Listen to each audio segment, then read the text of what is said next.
Good Friday, Jumat yang baik. Goodnya bagi kita, bagi Tuhan yang melihat itu nggak good. Dunia berduka, alam itu berduka sampai itu gelap. Dikatakan jam 3 sore waktu kematiannya saudara. Saya lebih suka menyebutnya bahasa Indonesianya Jumat yang agung. Karena ini fair bagi kita dan bagi Tuhan. Yaitu apa saudara? Agunglah kasih Yesus. Karya kasih yang kayak gini belum pernah ada di dunia. Agung, Jumat yang agung.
Saudara, hari ini kita akan melakukan ibadah Jumat Agung yang merupakan momen peringatan akan kerelaan Yesus untuk disalibkan dan mati demi menebus dosa kita.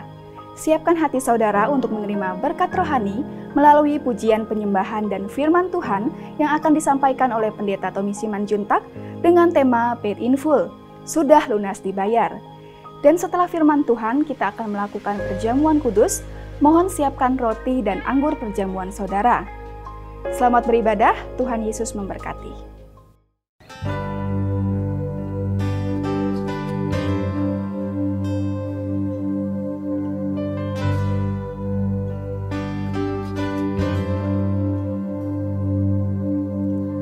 Hanya Kau, Tuhan, di hidupku. Kau berikan hidup yang baru.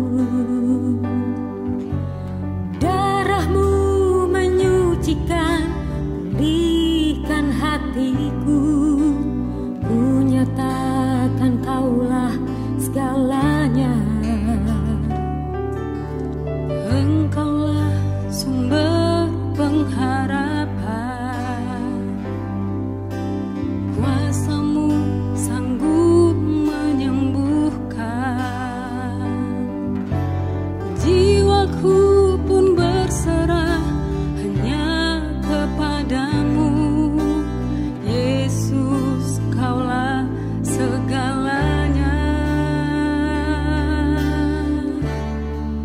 Karena salib-Mu ku hidup, karena salib-Mu ku menang.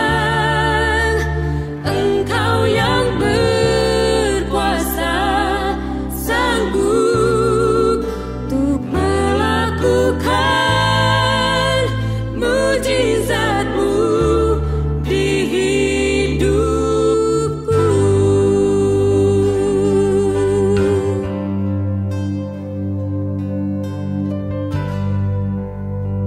Kaulah sumber pengharapan, Engkaulah sumber pengharapan. Kuasa-Mu sanggup menyembuhkan. Jiwaku pun berserah hanya kepadamu, Yesus, Kaulah segalanya.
Selamat hari Jumat, Jemaat MDC Jakarta. Hari ini kita merayakan ibadah Jumat Agung. Dan mari sebelum kita mendengarkan firman Tuhan, kita berdoa lebih dulu. Bapa yang baik, kami bersyukur untuk hadirat Tuhan, penyertaan Tuhan, dan terutama di hari Jumat Agung ini Tuhan, kami memperingati betapa ajaibnya kasih-Mu, betapa agungnya dan mulianya kasih-Mu yang telah Kau curahkan kepada kami, yang bukan hanya dengan kata-kata, bukan hanya dengan teori, tetapi Engkau tunjukkan dengan mati di atas kayu salib buat kami semua. Kiranya firman Tuhan yang akan kami dengar hari ini menggugah hati kami, membuat kami semakin menghargai karya-Mu di atas kayu salib dan merespon dengan baik di dalam kehidupan kami. Urapi hamba-Mu yang akan menyampaikan firman hari ini, biar firman-Mu mengalir dengan baik dari mulut hamba Tuhan, dan juga anak-anak-Mu yang mendengarkan, mereka memiliki kemampuan untuk memahami, mengerti, dan bahkan dikuatkan untuk melakukannya. Dalam nama Yesus Kristus kami ucap syukur, haleluya, amin. Saudara, saat Yesus mati di atas kayu salib, ada kata-kata terakhir yang diucapkannya, yaitu sudah selesai. Ini tercatat dalam Yohanes pasal yang ke-19 ayat yang ke-30. Bahasa Yunani-nya adalah tetelestai. Sudah selesai yang dimaksud adalah seluruh tugasnya. Ada dua makna ya. Yang pertama, seluruh tugasnya atau hukuman yang harus ditanggungnya untuk memenuhi keadilan Allah telah selesai. So Yesus datang untuk mati buat manusia, supaya manusia yang harusnya mati bisa mengalami kehidupan. Dia menukarkan dirinya, saudara. So seluruh tugas dan hukumannya telah selesai. Dia telah memenuhi keadilan Allah, membereskan murka Allah, karena keadilannya telah dibereskan dengan Dia menyerahkan nyawanya. Yang kedua, yang sudah selesai yang dimaksud ini ada makna yang lain, karena kata tetelesta yang dipakai Yesus ternyata pada zaman itu adalah sebuah cap yang digunakan di setiap kwitansi tanda lunas orang-orang yang bertransaksi pada zaman itu. So itu adalah cap lunas, tetelestai. It is finished. Sudah selesai, artinya adalah lunas. Artinya segala harga yang harus dibayar untuk menebus dosa manusia, menebus manusia dari cengkraman iblis, pemilik kehidupan manusia sebelumnya, itu telah dibayar lunas, sehingga sekarang manusia menjadi milik penciptanya, yaitu Kristus. So ini dia saudara. Nah, apa yang telah dibayar lunas oleh Yesus di atas kayu salib? Dia telah membayar lunas murka Allah. Kematian Yesus membayar lunas kita dari iblis, karena kita dengan sukacita menyerahkan diri pada iblis. Dulu Adam menyerahkan dirinya kepada iblis dengan tidak mentaati Tuhan dan lebih memilih percaya kepada iblis. Siapa yang kita percayai akan memiliki otoritas di dalam kehidupan kita.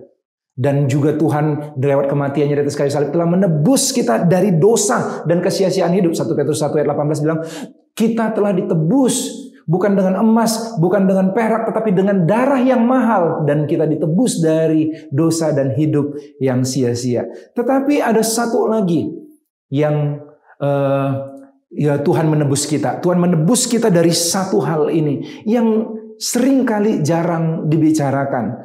1 Korintus 6 ayat 19 sampai yang ke-20. Paulus terinspirasi kata-kata Yesus di atas kayu salib. Tetelestai, sudah lunas. Paid in full, dibayar penuh. Itu jadi tema khotbah saya hari ini. Dibayar penuh. Dia terinspirasi menuliskan ayat berikut kepada jemaat Korintus. 1 Korintus 6 ayat 19 sampai 20. Atau tidak tahukah kamu bahwa tubuhmu adalah bait Roh Kudus yang diam di dalam kamu? Roh Kudus yang kamu peroleh dari Allah, dan bahwa kamu bukan milik kamu sendiri. Sebab kamu telah dibeli dan harganya telah lunas dibayar. Karena itu muliakanlah Allah dengan tubuhmu. Saya ulangin ayat 20 dikatakan, sebab kamu telah dibeli dan harganya telah lunas dibayar. Karena itu muliakanlah Allah dengan tubuhmu. Ada kalimat yang paralel dengan 1 Korintus 6 ayat 20 ini.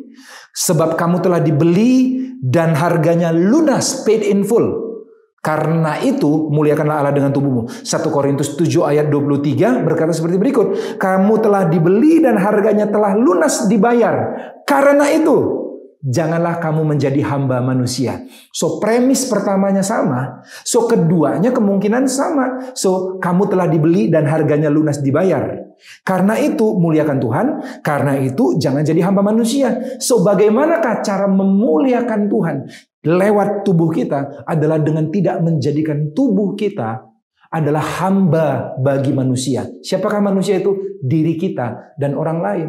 Ada orang yang menghambakan tubuhnya bagi dirinya untuk kepuasan pribadinya. Dan bahkan ada orang yang mengabdikan hidupnya, tubuhnya menjadi alat pemuasan bagi orang lain. Dengan percabulan atau dengan apapun itu untuk mendapatkan yang dia inginkan. Saudara, Tuhan katakan, kamu telah dibeli. Harganya lunas dibayar, paid in full. Karena itu muliakan Tuhan. Saat itu, latar belakangnya waktu Paulus menulis surat Korintus ini, dia menulis kepada jemaat Korintus yang saat itu beredar pengertian bahwa yang akan sampai ke sorga hanyalah rohnya kita. Tubuh ini hanya casing, nantinya akan jadi bangkai, akan dibuang, akan mati dan akan busuk. So udah gak perlu dirawat dan gak masalah apapun yang dilakukan di tubuh gak pengaruh ke rohnya kita. Sehingga Paulus menuliskan surat ini. Hei, tidak tahukah kamu? Waktu Yesus mati di atas kayu salib, dia membayar lunas. Bukan hanya engkau supaya bisa masuk sorga, tetapi dia membayar lunas tubuhmu sehingga tubuh ini dipakai untuk memuliakan Tuhan. Sepanjang bulan April, setelah kita bulan sebelumnya bicara tentang F yang pertama dari hidup yang alive, yaitu faith. Selanjutnya kita bahas tentang family bulan lalu. Bulan ini kita akan bicara tentang apa saudara? Tentang fitness. Tentang F yang ketiga yaitu fitness. Tentang tubuh, bagaimana kita seharusnya menggunakan tubuh ini sebagai instrumen yang memuliakan Tuhan karena telah dibeli oleh Tuhan. 1 Petrus 2 ayat 24 berkata, ia sendiri telah memikul dosa kita dalam tubuhnya di kayu salib, supaya kita yang telah mati terhadap dosa hidup untuk kebenaran. Oleh bilur-bilurnya kamu telah menjadi sembuh. Ini di-quotes oleh Petrus dari Yesaya 700 tahun sebelumnya. Yesaya 53 ayat 5 berkata, tetapi dia tertikam oleh karena pemberontakan kita. Dia diremukkan oleh karena kejahatan kita. Ganjaran yang mendatangkan keselamatan bagi kita ditimpakan kepadanya. Dan oleh bilur-bilurnya kita menjadi sembuh. Saudara, Yesus di atas kayu salib melakukan proses pertukaran. Itulah proses transaksinya saudara. Dia membayar kita lunas di atas kayu salib. Sehingga terjadi pertukaran. Pertukaran apa? Dia yang di dalam kekekalan mengalami kematian. Kekal kan harusnya gak mati artinya saudara. Tapi dia mengalami kematian supaya kita yang seharusnya mati menerima hidup yang kekal. Dia yang sehat dan kudus menjadi penuh luka dan kenajisan supaya kita yang sakit dan najis menjadi sembuh dan kudus. Dia yang kaya jadi miskin supaya kita yang miskin, firman Tuhan katakan, jadi kaya. Kaya di dalam berbagai kemurahan. Dia yang menikmati berkat ilahi karena dia anak Allah, menjadi kutuk supaya kita yang seharusnya hidup dalam kutuk akibat pemberontakan kita menerima berkat ilahi. Dia yang disambut di sorga. Kalau kita baca kitab Wahyu, setiap kali Yesus datang, hadir anak manusia itu datang di tengah-tengah kerajaan sorga. Apa yang terjadi saudara? Semua menyambut dengan penyembahan. Dia yang disambut di sorga ditolak di bumi supaya kita yang tertolak disambut oleh Bapa. Apa ini namanya? Pertukaran. Dan dia bayar dengan mahal sekali harganya. Izinkan saya mengingatkan sejenak saudara. Dia memberikan seluruh tubuhnya untuk menebus tubuh kita dari eksploitasi oleh diri kita sendiri dan oleh orang lain saudara. Dia letakkan, bayangkan saudara, dia dicambuk berulang-ulang. Cambuk orang Romawi itu dipenuhi dengan duri-duri saudara. Seperti batu tajam atau kaca saudara. Yang waktu dicambukkan ke dalam tubuh seseorang, itu akan nancep dan waktu ditarik dagingnya ikut terlepas saudara. Itu dialami Yesus berulang kali pukulan. Gak ada orang yang bertahan. Sampai sebegitu. Dan hukumnya pada saat itu orang yang kalau udah dicambuk itu udah hukuman yang berat, nggak perlu lagi disalib. Tetapi Yesus ngalamin dua, dia go extra mile for us untuk menunjukkan betapa mahalnya harga yang dia bayar untuk kita. Dia dicambuk berulang-ulang, tubuhnya habis, menimbulkan bilur-bilur atau luka-luka, dan dia dipaksa berjalan ke Golgota dan mati di atas kayu salib. Dan di atas kayu salib dia tertanam oleh 3 paku yang panjangnya itu bisa 15 cm, diameternya 1 cm, saudara. Dipakukan ke pergelangannya 3, saudara. Dan lalu habis itu di kakinya 2 tangannya dan 1 kaki. Lalu dia bertumpu kepada tangannya, dan kalau dia udah lemas, dia harus turunkan badannya ke bawah. Tetapi lama-lama kalau tertekuk, itu membuat dia susah bernapas. Saya baru baca, baru nonton Netflix, saudara, bagaimana penderitaan yang dialami Yesus digambarkan dengan luar biasa. Sehingga waktu Yesus mati, diperkirakan ada kain yang di depannya ada tanda-tanda zat yang dikeluarkan orang apabila dia mati kesusahan bernafas, saudara. So itu yang dialami Yesus. Di saat Yesus nafas, dia berusaha tarik ke atas. Artinya tangannya yang dipaku harus ngilu, saudara. Dan dia ambil nafas, tapi lama-lama tangannya ini ngilu, dia lepaskan dan bertumpu pada paku di kaki, saudara. Tapi lama-lama gak bisa bernafas, dia tarik lagi. Begitu terjadi naik turun kesusahan nafas selama 3 jam di atas kayu salib. Dari jam 12 sampai jam 3 sore. Saudara, makanya orang bule bilang, waktu dia menerima ini, dia lakukan semua untuk menebus kita. Bukankah ini kabar baik? Kita gak perlu menanggung semua hukuman itu. Mereka menyebutnya Good Friday, Jumat yang baik. Saya gak suka menyebut Good Friday, karena goodnya bagi kita, bagi Tuhan yang melihat itu gak good. Dunia berduka, alam itu berduka sampai itu gelap, dikatakan jam 3 sore waktu kematiannya, saudara. Saya lebih suka menyebutnya bahasa Indonesianya Jumat yang agung, karena ini fair bagi kita dan bagi Tuhan. Yaitu apa, saudara? Agunglah kasih Yesus. Karya kasih yang kayak gini belum pernah ada di dunia. Agung, Jumat yang agung, saudara. Itu yang Yesus lakukan untuk menebus tubuh saudara dan saya. Dan setelah dia tebus, dia beli dengan darahnya dan pengorbanannya, saudara. Dia menghembuskan nafas terakhir, tetelestai. Dia katakan sudah lunas. Sekarang tubuh kita jadi miliknya. Saudara, apa itu? Dia langsung, saudara, dia curahkan Roh Kudus, dan dia ingin tubuh yang telah dia beli, istilahnya properti, kalau udah beli properti, dia tinggali. Yaitu Roh Kudus tinggal di dalam manusia. So Tuhan menebus kita, Yesus menyelamatkan kita. Bukan hanya supaya kita bebas melakukan apa yang kita mau, tidak terikat di bawah kutuk lagi. Enggak, Yesus melepaskan kita dari segalanya, memenangkan kita dengan harga yang mahal, supaya kita bisa tinggal bersama-sama dengan Roh Kudus. Roh Kudus tinggal dalam kita. Bait Allah adalah tempat Allah berdiam. Kemah, saat itu Tuhan menyuruh Musa mendirikan kemah. Akhirnya dibangunlah kemah saat itu. Sesuai dengan petunjuk Tuhan, di situ Tuhan tinggal. Tetapi Salomo berniat membangun bait Allah, Daud dan Salomo. Sebenarnya Tuhan berkata, rumah apa yang kamu bangun? Karena dia gak berkenan tinggal di dalam rumah itu. Sehingga akhirnya 2 kali bait Allah diruntuhkan, saudara. Diruntuhkan waktu di zaman Babilonia dan di zaman selanjutnya di kekaisaran Romawi, saudara. So Tuhan tidak mau berniat tinggal di dalam gedung. Dia mau bergerak bersama-sama dengan kita. Waktu Tuhan berkata, kemah ini akan menjadi tempat tinggalku, katanya Musa. Aku akan bersini berjalan bersama-sama dengan kamu. Terus sampai kamu sampai ke tanah perjanjian. Apa itu, saudara? Bait Allah pada zaman Musa. Kalau kita katakan tubuh adalah bait Allah, kata bait Roh Kudus, kata Paulus, maka kita harus tahu apa fungsi dari bait Roh Kudus, sehingga kita tahu fungsi tubuh setelah ditebus Yesus. Tuhan ingin tubuh kita seperti bait Allah. Bait Allah adalah tempat yang didedikasikan, dedication. Saya sebut ini 5D, saudara, 5 dimensi, 5D, dedication. Yang didedikasikan khusus untuk Tuhan, bukan untuk yang lain. Bait adalah tempat untuk menyembah Tuhan, berdoa, mendengarkan kata-kata Tuhan, sabda Tuhan, devotion, a place of devotion. D yang kedua, devotion. Yang ketiga, firman Tuhan juga, bait Allah dijadikan tempat untuk melakukan pekerjaan-pekerjaan Allah, duty, a place of duty. D yang keempat, katanya bait Allah itulah tempat kematian, banyak korban dicurahkan. Ada kedagingan, ada nafsu yang harus disalibkan atau mati, saudara. Dilambangkan oleh domba-domba yang harus mati menebus kita, saudara, menebus orang zaman perjanjian lama. Death, ada death situ, a place of death. Yang kelima, bait Allah adalah tempat untuk menyatakan kemuliaan Tuhan hadir di kemahnya itu, saudara. Lalu apa itu namanya? Display. 5 hal ini Tuhan ingin jadikan tubuh kita sama kayak bait Allah. The place of dedication, tempat yang didedikasikan, dikhususkan bagi Tuhan.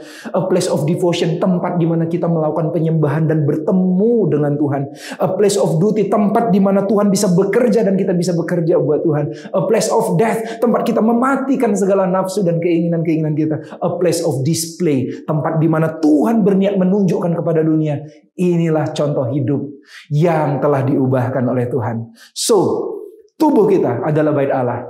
Jadi jangan hanya ke gereja, jadilah gereja.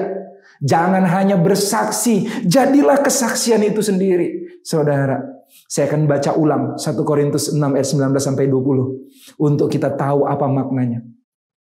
Atau tidak tahukah kamu bahwa tubuhmu adalah bait Roh Kudus yang diam di dalam kamu? Roh Kudus yang kamu peroleh dari Allah, dan bahwa kamu bukan milik kamu sendiri, bukan milik kita lagi. Paid in full. Sebab kamu telah dibeli dan harganya telah lunas dibayar. Karena itu muliakanlah Allah dengan tubuhmu. Apa artinya? Kalau seandainya Tuhan katakan dia bayar kita paid in full, kita bayar, dia bayar kita dengan penuh. Apa artinya, saudara? Artinya yang pertama, artinya tubuh kita ini sangat berharga. Saudara, seberapa berharga kita ditentukan bagaimana kita memperlakukannya. Benarkah saudara? Jangan-jangan ada orang nganggap kita berharga. Saudara naik mobil, lalu habis itu kecelakaan, saudara. Yang ditanya orang tua saudara, atau pasangan saudara, atau orang terdekat saudara apa? Apakah kamu selamat? Atau mobilnya nggak apa-apa? Jangan-jangan saudara, bodi mobil lebih berharga dari bodinya kita, saudara. So kita punya value untuk menilai tubuh ini, saudara. Dan kita harus tahu, kalau kita baca Alkitab, tubuh beda dengan daging. Kata daging di Alkitab bicara tentang nafsu atau keinginan, itu analoginya. Sedangkan tubuh itu kudus dan telah ditebus. So tubuh atau body is not flesh. Beda pengertiannya. Supaya kita jangan sampai katakan bahwa karena ada orang yang berpendapat tubuh ini harus ditaklukkan, jangan dikasih makan, jangan dirawat, jangan dimanjakan dan lain sebagainya. No. Tuhan ingin jadikan tubuh ini tempat dia menyatakan kemuliaannya. So tubuh itu berharga. Makanya dia tebus. Kalau enggak, dia enggak akan tebus dan harganya enggak lunas dibayar. Saudara, enggak pakai DP, enggak pakai cicilan, dia tebus. Saudara tahu waktu Tuhan menciptakan manusia, dia ciptakan itu dengan tangannya sendiri. Waktu ciptakan burung, dia ciptakan jadilah burung, jadilah binatang, jadilah alam semesta, bahkan seluruh galaksi yang luar biasa, yang ajaib banget kita selidiki dalam ilmu astronomi. Dia jadikan cuma dengan perkataan. Tetapi waktu manusia, dia turun sendiri. Dia menciptakan manusia dengan tangannya. Waktu dia ciptakan manusia dengan tangannya, itu yang membuat kita jadi berharga. Tapi jangan songong juga. Jangan sombong. Kenapa? Karena yang menjadikan kita berharga bukan bahan dasarnya kita, bukan apa adanya kita, tetapi yang menjadikan kita berharga adalah tangan Tuhan yang membentuk kita. Tangan Tuhan yang membentuk kita. Karena bahan dasarnya kita ingat, tanah liat. Dalam bahasa Inggrisnya lebih jelek lagi, dirt. Dia ciptakan kita dari kotoran tanah liat, lumpur yang kotor itu. Tapi karena tangannya maha kudus dan tangan yang masterpiece, saudara, dia bentuk kita, dia bangun kita. Manusia pertama Adam saat itu. Lalu diambil rusuknya, dengan bahan itu dia buat Hawa. Dan sekarang kita, kalau kita lanjutnya nggak dibentuk Tuhan lagi, Kak, lahir langsung dari manusia. No. Mazmur 139 katakan, setiap bayi ditenun, dirajut di rahim ibunya oleh Allah. Setiap kita adalah buatan tangan Allah yang spesial. Makanya kita berharga, saudara. Waktu dia ciptakan manusia, Sebenarnya itu ada 4 sungai, dikatakan situ ada sungai Gihon, Pison, sungai Efrat, sungai Tigris. Itu yang melintasi Taman Eden. Dan di situ tempat yang banyak banget emas dan batu-batu berharga, batu mulia. Alkitab katakan. Tetapi kenapa pakai dirt? Kenapa pakai clay, saudara? Sederhana. Karena Tuhan ingin menunjukkan bahwa keberhargaan kita bukanlah dari bahan dasar atau apa adanya kita, kondisi fisiknya kita. Tetapi karena tangan siapa yang telah membentuknya. Dan Tuhan bikin kita berharga. Suatu kali ada seorang anak. Dan ini yang lebih kerennya lagi. Kenapa kita berharga? Bukan karena kita hanya dibuatnya. Tapi karena kita ditebus dengan darah yang mahal. Ada seorang anak, dia buat mainan. Hasil prakaryanya sekian lama. Dia buat kapal-kapalan dari kayu. Dia poles, dia bikin bagus banget. Dan dia tuliskan namanya sebagai trademark bentuknya. Dia coba mainkan di sungai dekat rumah. Tapi ternyata ada badai di saat itu yang membuat kapalnya itu akhirnya terhanyut dan dia nggak bisa kejar, saudara. Terhanyut. Begitu terhanyut, hilanglah sia-sia hasil kerja masterpiece dia selama ini. Kapal yang dibuatnya. Suatu kali dia main-main ke kota, saudara. Dan dia coba ngeliat ada di toko barang bekas. Dia coba periksa, lihat-lihat masuk ke dalam. Kaget karena ternyata di situ ada kapal buatannya. Dia ingat, hafal karena ada tulisan tangannya di situ, ada namanya di situ. Ini milikku. Tapi dia nggak bisa ambil begitu saja. Apa yang lakukannya? Dia kuras semua tabungannya. Dia beli itu kapal. Dan begitu pulang, dia peluk kapal itu begitu erat dan mengatakan, kapal ini, kapal, kamu itu milikku. Twice. 2 kali engkau adalah milikku. Pertama, karena aku yang buat kamu. Yang kedua, karena aku telah beli kamu. Saudara, kalau sampai kita sudah dibuat.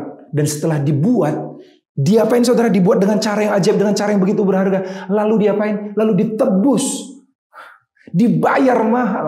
Saya percaya kita itu sangat berharga. Karena kita ini buatan Allah. Efesus 2:10 katakan. Diciptakan dalam Kristus Yesus untuk melakukan pekerjaan Allah. Hargai masterpiece Allah ini. Tuhan ingin kita tinggal dalam pekerjaan Allah. Yang kedua, saudara, tubuh kita adalah, kalau kita katakan, tidak tahukah tubuhmu adalah bait Roh Kudus? Dan Allah dan Roh Kudus itu tinggal di dalam kita. Maka yang kedua pengertiannya adalah tubuh kita ini tempat tinggal Allah.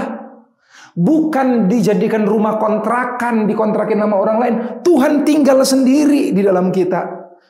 Goal Tuhan dalam hidup kita bukanlah supaya kita kerja buat Dia, tetapi supaya kita menjadi penuh dengan Dia. Goal terbesar Tuhan bukanlah hanya terima pekerjaan, Dia bisa kerjain segalanya, tapi Dia pengen kita penuh dengan Dia. Nah, kalau ini adalah tempat tinggalnya, maka Tuhan berhak mengisinya dengan apa aja. Dan Dia ingin ngisi dengan pribadinya, dengan kerinduan yang besar akan Dia. Yang kedua, kalau rumah ini milik Dia, tubuh ini miliknya, maka Dia berhak menggunakannya untuk kemuliaannya, apa aja. Apapun yang Tuhan pakai, aku mau. Kalau seandainya tubuh ini milik Dia, maka Tuhan berhak merenovasinya. Namanya dia udah beli. Rumah ini, bait Allah ini telah dibeli. Dia renovasi. Dia bikin dia kita semakin indah, semakin indah, semakin indah. Supaya kita jadi display kemuliaannya. Dan puncaknya nanti di saat kita bertemu di akhir zaman, tubuh kita diubah menjadi kemuliaan. Menjadi tubuh kemuliaan, saudara, sempurna. Sehingga layak untuk tinggal bersama-sama dengan Dia dalam kekekalan. So itu dia, saudara. Jadi tubuh kita ini adalah bait Allah. So kita harus. Kemudian selanjutnya, saya ulangin lagi ayat tadi dikatakan, sebab kamu telah dibeli dan harganya telah lunas dibayar. Karena itu muliakanlah Allah dengan tubuhmu. Kalau tubuh kita telah dibeli dan lunas dibayar, maka kita harus memuliakan Allah. Tubuh itu milik Tuhan dan tubuh itu untuk Tuhan, saudara. Nah, bagaimana cara memuliakan Allah lewat tubuh kita? Saya akan dengan cepat sampaikan dalam 5 menit ke depan, saudara. Saudara, sepanjang bulan ini kita akan membahas hal ini. Bagaimana cara memuliakan Allah dengan tubuh yang telah paid in full, yang telah dibayar lunas ini. Yang pertama, saudara, dengan menjadikannya holy atau kudus. Itu di dalam hari Minggu nanti pembicara akan menyampaikan tentang kekudusan tubuh. Holy, kudus. Kita kudus bukan karena kebaikan kita, tetapi karena anugerah Tuhan. Dengan darahnya yang menguduskan kita. Tetapi setelah kita dikuduskan, Tuhan ingin kita hidup sesuai dengan statusnya kita. Kalau kita status orang kudus, hiduplah sebagaimana orang kudus hidup. Hidup dengan tindakan-tindakan yang kudus. Yang kedua, H kedua, bagaimana memperlakukan bait Allah ini. H yang kedua adalah healthy. Pastikan hidup kita itu sehat. Kenapa?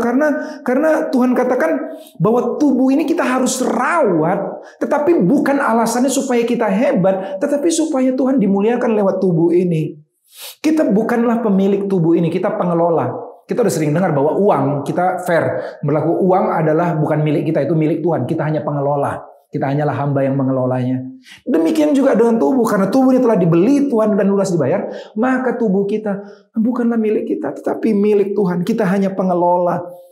Jadi jangan digunakan dengan sembarangan. Udah tahu keturunan diabetes masih makan banyak makanan yang gula-gula.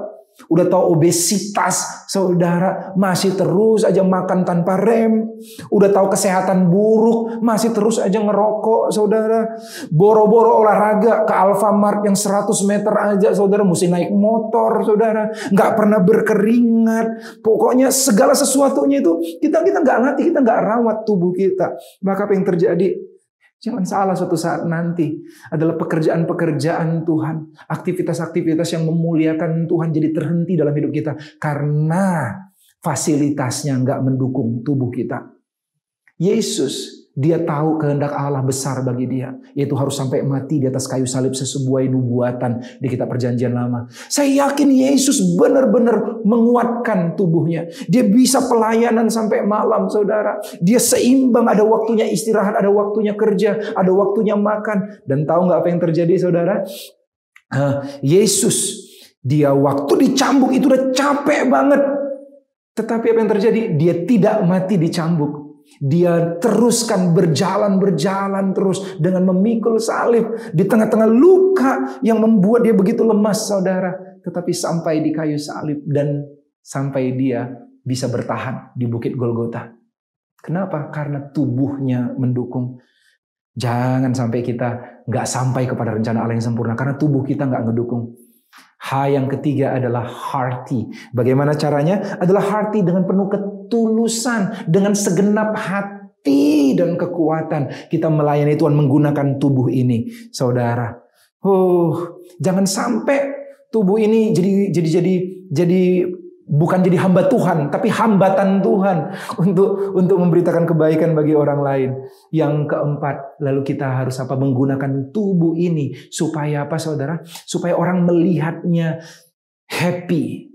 Happy atau kebahagiaan, saudara, itu ditemukan di saat kita punya hidup yang seimbang. Apa itu? Yang sering sudah dilupakan orang Perjanjian Baru, yaitu sabat. Sabat adalah di mana kita menggunakan tubuh hanya untuk puas dengan Tuhan saja.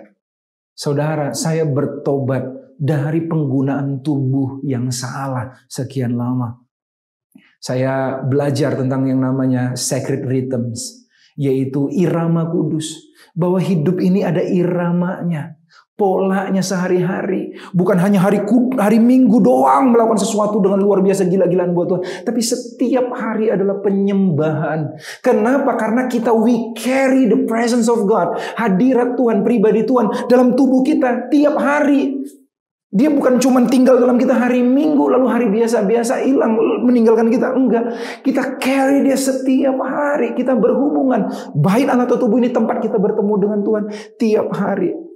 Dan itu yang membuat saya, saudara, benar-benar serius menjaga holiness, kekudusan. Menjaga hidup healthy. Sejak saya itu, saudara, saya belajar untuk makan, saudara, tidak berlebihan. Lalu lari, saudara. Benar-benar saya suka jogging sekarang. Saya suka, bahkan di saat keringat keluar itu saya suka, saudara. Dan sampai akhirnya saya kira nggak mampu. Ternyata kemarin ikut relay maraton bareng teman-teman dari kampus yang lama, saudara. Saya ternyata bisa selesaikan, saudara, dan dapat medali. Agak puas. Semoga bukan menjadi medali terakhir, medali yang selanjutnya, saudara. Dan saya benar-benar menikmati itu. Hidup healthy. Napas jadi kuat.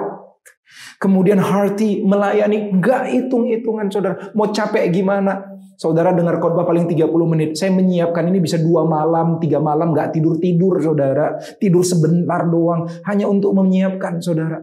Dan sekarang banyak banget pelayanan khotbah. Harus morning chapel, harus ngajar HB, harus ngajar DK. Saudara, dan saya mau setiap semuanya itu ada firman Tuhan yang hidup, yang mengalir, yang aktual saudara buat saudara. Dan happy. Not happy karena saya nggak punya waktu untuk istirahat. Benar-benar sabat bagi Tuhan. Dan akhirnya saya belajar lewat Sacred Rhythms itu. Mulai balance hidup. Tubuh ini adalah punya Tuhan. Telah ditebus dan harganya lunas dibayar. Mari kita gunakan tubuh ini hanya untuk memuliakan Tuhan. Dan kemarin saya kaget juga waktu cerita-cerita dengan Dokter Iren. Dia bilang di masa-masa ini kalau orang kena COVID yang diserangkan paru-parunya saudara. Maka kalau dia tidak biasa olahraga, dia sebut. Kalau tidak biasa olahraga maka di saat dia kesusahan bernafas, dia nggak bisa push bernafas dalam kondisi tertekan atau kondisi sulit nafas. Dia nggak bisa bernafas dengan baik, nggak bisa ngatur. Itu kalau orang nggak berolahraga. Kayak Bang Tommy, katanya Bang Tommy kan olahraga. Jadi kalau udah terbiasa dalam kondisi tertekan susah bernafas, kita udah ngelatih pernafasan di situ. Waktu nafas tersengal-sengal, kita bisa bernafas. Maka kita akan bisa kuat ngelewatin masa-masa sulit kalau seandainya kena COVID. Dan saya bersyukur saudara. Saya bersyukur, saya nggak tahu apakah saya udah pernah kena COVID atau enggak. Saya berdoa enggak, tapi setiap kali saya tes enggak sih saudara. Tapi saya percaya bahwa daya tahan tubuh yang baik, ngelatih dengan olahraga imun tubuh yang baik, dan saya punya pernafasan yang baik, itu membuat saya bisa kuat dan gak kena COVID juga sampai sekarang saudara. Tentu saja akibat perlindungan Tuhan saudara. Padahal kalau saudara tahu, saya dari SD saya kena bronkitis, penyakit paru-paru, susah nafas, dan sembuhnya lama sekali. Saya harus berobat jalan. Dan sempat takut waktu ada COVID. Saya katakan aduh gak kena deh, gak lewat deh saya, kena deh saya ini. Tapi puji Tuhan, ternyata kebiasaan baru yang dibangun itu membuat saya bisa bertahan di masa-masa pandemi ini. Saudara, Tuhan ingin pakai kita. Jadikan Jumat Agung ini tempat kita berefleksi tentang mempersembahkan yang terbaik. Saudara mungkin gak punya uang, lagi susah mungkin. Saudara mungkin gak punya banyak hal. Tapi semua kita punya tubuh. Persembahkan tubuhmu sebagai persembahan yang hidup, yang kudus dan berkenan di hadapan Tuhan. Mari kita berdoa. Tuhan Yesus, kami selesai mendengar firman Tuhan. Tapi biar firman Tuhan ini meneguhkan, memampukan kami untuk menghargai satu elemen kehidupan yang telah ditebus oleh Tuhan dengan harga yang mahal, yaitu tubuh kami.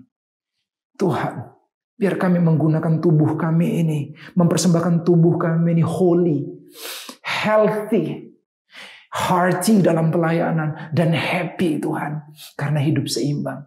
Dan Tuhan dimuliakan. Setiap orang yang melihat hidup kami bisa melihat Tuhan. Melihat Tuhan yang hidup di dalam kami. Terima kasih Bapa. Di dalam nama Yesus kami mengucap syukur, haleluya. Amin.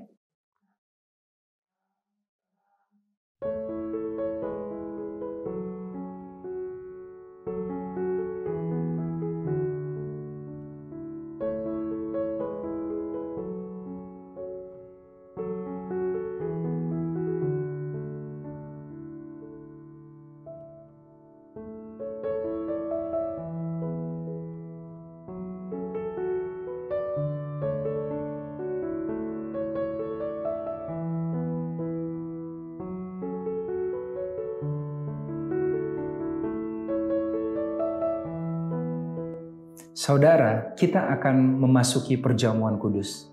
Perjamuan kudus adalah sebuah peringatan akan korban Yesus di atas kayu salib yang kita peringati di hari Jumat yang agung ini. Saudara telah mempersiapkan roti dan anggur, mari sama-sama kita memulai masuk di dalam perjamuan kudus ini. Kita berdoa, Bapa yang baik, kami siap untuk bersekutu dengan tubuh dan darah-Mu. Kiranya Engkau menguduskan, menyucikan, melayakkan kami. Untuk kami bisa dengan layak, dengan cara yang benar, masuk di dalam persekutuan dengan tubuh dan darah-Mu. Di dalam nama Yesus Kristus kami mengucap syukur. Amin. Mari kita angkat sama-sama roti yang berlambang tubuh Kristus. Lebih tinggi dari kepala kita sebagai bentuk penghormatan kita akan Tuhan. 1 Korintus 11 ayat yang ke-23 berkata seperti berikut. Sebab apa yang telah kuteruskan kepadamu, telah aku terima dari Tuhan. Yaitu bahwa Tuhan Yesus pada malam waktu ia diserahkan, ia mengambil roti. Dan sesudah itu ia mengucap syukur atasnya. Ia memecahkannya dan berkata, inilah tubuhku yang diserahkan bagi kamu. Perbuatlah ini menjadi peringatan akan aku. Tubuh Kristus tercabik-cabik oleh cambuk. Tubuhnya disalibkan, dipaku, mengalami segala yang buruk supaya kita bisa berdamai dengan Allah. Ada kuasa pertukaran di dalamnya. Tangan kita sering melakukan perbuatan yang buruk, tapi tangan Yesus yang dipaku. Kaki kita yang sering melangkah ke tempat yang gak benar, memutuskan untuk pergi ke tempat-tempat yang tidak tepat, tapi kaki Yesus yang dipaku. Pikiran kita yang kotor, kepala Yesus yang ditusuk mahkota duri. Hati kita yang sering banget dipenuhi dendam dan iri hati, tetapi lambung Yesus yang ditikam. Mari kita terima pertukaran ini yang oleh anugerah Tuhan telah berikan. Kami sambut dalam nama Yesus Kristus.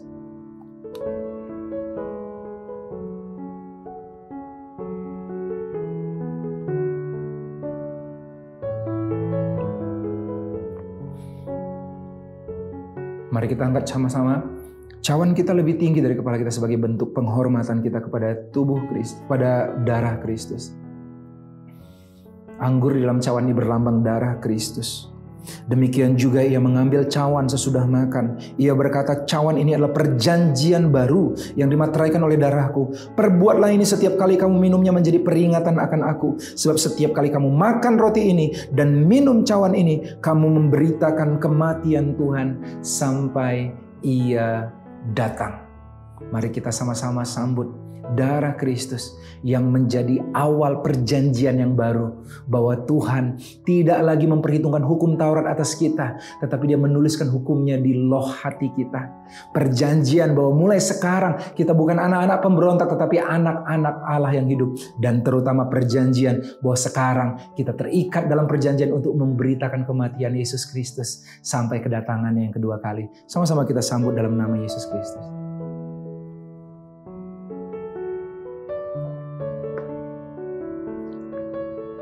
Haleluya, mari kita menyembah Tuhan dan berdoa. Haleluya, haleluya.